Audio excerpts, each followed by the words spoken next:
కేంద్రానికి ఉపసభాపతి రఘురామ లేఖ ఇక్కడ హైలైట్ చేశారు. అయితే మా గూడూరుని మాకు ఇచ్చేయండి, నెల్లూరు జిల్లా ప్రజల ఆందోళన, చంద్రబాబు లోకేష్ హామీ అమలు చేయలేదని ఆవేదన, సేవ్ రావూరు సేవ్ పెంచలకు నినాదంతో ప్రచారం, జిల్లాలు రెవెన్యూ డివిజన్ల ఫైసర్దు రాష్ట్ర ప్రభుత్వం ఇటీవల చేసిన మార్పు చేర్పుల ప్రక్రియలో తమకు అన్యాయం జరిగింది నెల్లూరు జిల్లా ప్రజలు ఆందోళన వ్యక్తం చేస్తున్నారు.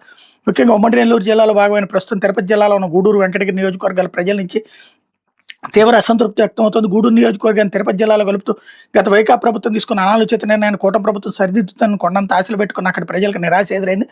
గూడూరు నియోజకవర్గాన్ని నెల్లూరు జిల్లాలో కలుపుతామని ఎన్నికలకు ముందు చంద్రబాబు లోకేష్ ఇచ్చిన హామీ నెరవేర్చకపోవడంపై వాళ్ళు తీవ్ర అసంతృప్తి వ్యక్తం చేస్తున్నారు. గూడూరు నెల్లూరు జిల్లాలో కలపకపోగా వెంకటగిరి నియోజకవర్గ పరిధిలోని కలువాయి, రావూరు, సైదాపురం మండలాలు ఇప్పటివరకు నెల్లూరు జిల్లాలోని వాటిని కూడా తిరుపతి జిల్లాలో కలపడంపై ఆందోళన వ్యక్తం చేస్తున్నారు.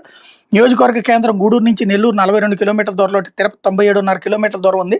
నియోజకవర్గంలో కోట నుంచి తిరుపతి ఏకంగా 107 కిలోమీటర్ల దూరం. 2022 ఏప్రిల్లో వైకాపా ప్రభుత్వం గూడూరు నియోజకవర్గాన్ని నెల్లూరు జిల్లా నుంచి వేరు చేసి తిరుపతి జిల్లాలో కలిపింది అన్నట్టు వార్తని హైలైట్ చేశారు. అయితే రాజ్